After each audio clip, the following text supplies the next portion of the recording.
हर हर महादेव दोस्तों। क्या आपने कभी सोचा है कि क्यों कुछ लोग मुश्किल हालात में भी सही फैसला ले लेते हैं, जबकि कुछ हर बार गलत रास्ता चुन लेते हैं? क्यों कोई अनहोनी से पहले ही संभल जाता है और कोई बाद में पछताने के सिवा कुछ नहीं कर पाता? दरअसल फर्क सिर्फ एक चीज का होता है।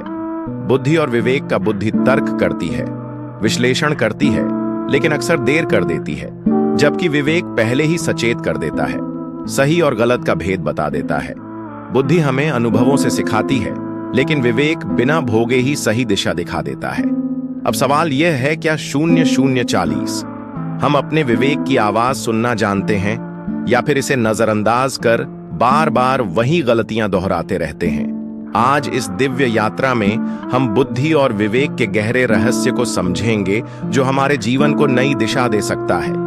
इस पवित्र मार्ग पर आगे बढ़ने से पहले सच्चे मन से हर हर महादेव जरूर लिखें। आइए चलते हैं इस दिव्य ज्ञान के प्रकाश की ओर। बुद्धि और विवेक, यह दोनों ही जीवन के मार्गदर्शक हैं, लेकिन दोनों में एक सूक्ष्म और गहरा अंतर है, जिसे समझना बहुत आवश्यक है। अगर बुद्धि घोड़े की गति है, तो विवेक उस घोड़े की लगाम है। अगर बुद्धि एक ZOR-21 तेज धार वाली तलवार है, तो विवेक वह हाथ है जो यह तय करता है कि तलवार का प्रयोग कब और कैसे किया जाए। यही कारण है कि केवल बुद्धि होना पर्याप्त नहीं, बल्कि विवेक का जागरण भी उतना ही जरूरी है। क्या आपने कभी सोचा है कि एक समझदार ड्राइवर कौन होता है? वही ना, जो एक्सीडेंट होने से पहले ही ब्रेक लगा दे, जो पहले से ही संभावित खतरे को पहचान कर सही निर्णय ले ले। लेकिन अगर कोई ड्राइवर तेज रफ्तार में गाड़ी चलाए, फिर हादसा हो जाए और उसके बाद पछताए कि अगर मैंने पहले ही ब्रेक लगाया होता तो अच्छा होता, तो अब पछताने से क्या फायदा? 2 मिनट 1 सेकंड, यही बुद्धि और विवेक का सबसे सटीक उदाहरण है। जो घटना होने से पहले ही सही निर्णय ले ले, वह विवेक है। जो घटना के बाद सोचता है कि क्या सही था, वह बुद्धि है। भगवत गीता में श्री कृष्ण अर्जुन को उपदेश देते हुए कहते हैं, बुद्धि युक्त जति ह उभे सुकृत दुष्कृतम मां दगाय युग्य स्व योग कर्म सुकौशलम। अर्थात जो विवेक युक्त होता है, वह अपने अच्छे और बुरे दोनों प्रकार के कर्मों के फल से मुक्त हो जाता है। यहाँ श्री कृष्ण सीधे सीधे बुद्धि और विवेक का अंतर स्पष्ट कर रहे हैं। केवल बुद्धि होना पर्याप्त नहीं, बल्कि विवेक पूर्ण बुद्धि 2:41 होना आवश्यक है। बुद्धि अगर तर्क कर सकती है, तो वह मोह भी उत्पन्न कर सकती है। बुद्धि किसी कार्य को करने की योजना बना सकती है, लेकिन यदि वह विवेकहीन हो, तो वह लोभ, अहंकार और स्वार्थ की ओर भी ले जा सकती है। लेकिन यदि वही बुद्धि विवेक के साथ जुड़ जाए, तो वह कर्म को योग में बदल देती है, जहां कार्य बिना स्वार्थ के और धर्म संगत होता है। शंकराचार्य जी के अनुसार विवेक ही वह पहला कदम है जो इंसान को आत्मज्ञान की ओर ले जाता है। यदि कोई केवल बुद्धिमान है परंतु उसमें विवेक नहीं है, तो वह भौतिक उपलब्धियों में उलझ कर रह जाएगा। वह पैसा कमाए, प्रसिद्ध पाएगा, लेकिन की सच्चाई से अनभिज्ञ रहेगा। विवेक ही वह शक्ति है जो आत्मा और शरीर का भेद स्पष्ट करती है, जो यह समझने में मदद करती है कि यह संसार नश्वर है और जो कुछ भी हम अर्जित कर रहे हैं, वह अंततः व्यर्थ हो जाएगा यदि उसे सही दिशा न मिले। महाभारत में इसका सबसे सुंदर उदाहरण है कौरव और पांडव। कौरवों के पास अत्यधिक बुद्धि थी। शकुनी और दुर्योधन चालाकी में माहिर थे। वे योजनाएं बनाते थे, युद्ध की रणनीतियां तैयार करते थे, लेकिन उनके पास विवेक नहीं था, इसलिए उनकी बुद्धि उन्हें अधर्म के मार्ग पर ले गई। दूसरी ओर श्री कृष्ण और पांडवों के पास भी बुद्धि थी, लेकिन वह विवेक से जुड़ी हुई थी, इसलिए वे धर्म के मार्ग पर चले और अंततः विजय प्राप्त की। यही कारण है कि जब अर्जुन मोह में फंस गए और युद्ध से पीछे हटने लगे, तब श्री कृष्ण ने उन्हें विवेक प्रदान किया, जिससे वे सही और गलत में भेद कर सके। यदि केवल बुद्धि होती, तो अर्जुन कह सकते थे, युद्ध से पीछे हटना अहिंसा है, इसलिए मैं सही कर रहा हूँ। लेकिन विवेक ने उन्हें यह समझाया कि अधर्म के खिलाफ खड़े होना ही सच्चा धर्म है। स्वामी विवेकानंद कहते हैं, जिसके पास केवल बुद्धि है, वह संसार के जाल में उलझ कर रह जाएगा, लेकिन जिसके पास वह संसार में रहते हुए भी उसमें लिप्त नहीं होगा। जब हम जीवन के महत्वपूर्ण निर्णय लेते हैं, तो सिर्फ बुद्धि से सोचते हैं कि इसमें मेरा कितना लाभ है, मेरी क्या हानि हो सकती है। लेकिन विवेक यह तय करता है कि क्या यह सही है, क्या इससे किसी का अहित तो नहीं होगा, क्या यह धर्म संगत है। यदि जीवन में केवल बुद्धि हो और विवेक ना हो तो मनुष्य आत्म केंद्रित बन जाता है।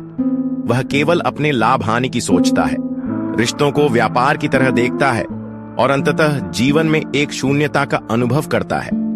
लेकिन यदि केवल विवेक हो और बुद्धि का प्रयोग न किया जाए, 5:34 तो व्यक्ति सही मार्ग तो जानता है परंतु उसे अपनाने में सक्षम नहीं होता। वह दुनिया से कट सकता है, अपने विचारों को व्यक्त नहीं कर सकता और समाज में आगे नहीं बढ़ पाता।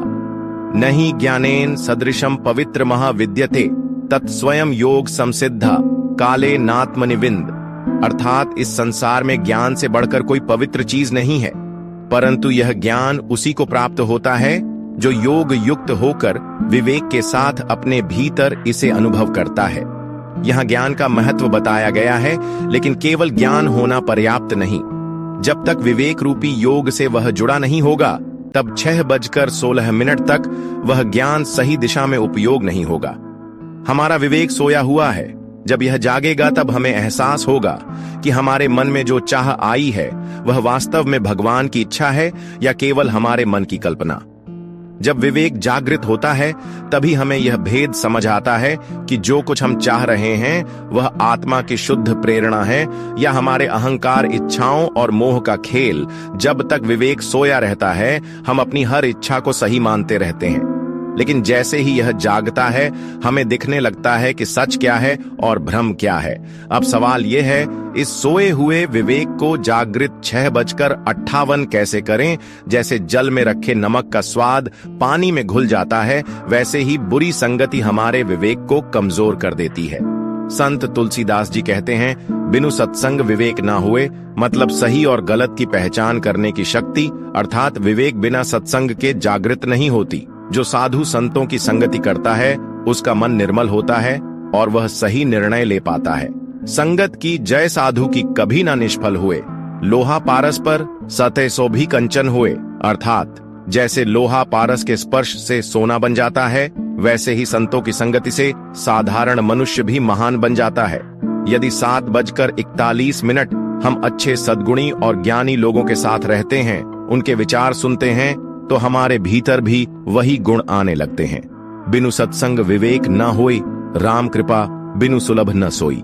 अर्थात संत तुलसीदास जी इस चौपाई में कहते हैं कि बिना सत्संग और अच्छी संगति के विवेक का जागरण संभव नहीं है और बिना भगवान की कृपा के सत्संग भी सहजता से नहीं मिलता। सत्संग का अर्थ सिर्फ संत महात्माओं की संगति ही नहीं, बल्कि अच्छे विचारों, अच्छे ग्रंथों और अच्छे लोगों की संगति भी है। जब हम ज्ञानियों की बातें सुनते हैं तो हमें सही और गलत का भेद समझ आने लगता है। 8:24 जैसे एक अंधेरे कमरे में दिया जलाने से सब स्पष्ट दिखने लगता है, वैसे ही सत्संग हमारे भीतर छिपे विवेक को जागृत कर देता है। साधन को हरि भजन है कि सत्संग सहाय। इस पंक्ति का गहरा अर्थ है कि भगवान की भक्ति हरि भजन ही सबसे बड़ा साधन है। लेकिन इस साधना में सत्संग हमारी मदद करता है। साधन का अर्थ है आध्यात्मिक यात्रा पर आगे बढ़ने के लिए किया गया प्रयास। हरि भजन यानी भगवान का नाम, स्मरण, कीर्तन, जप और ध्यान।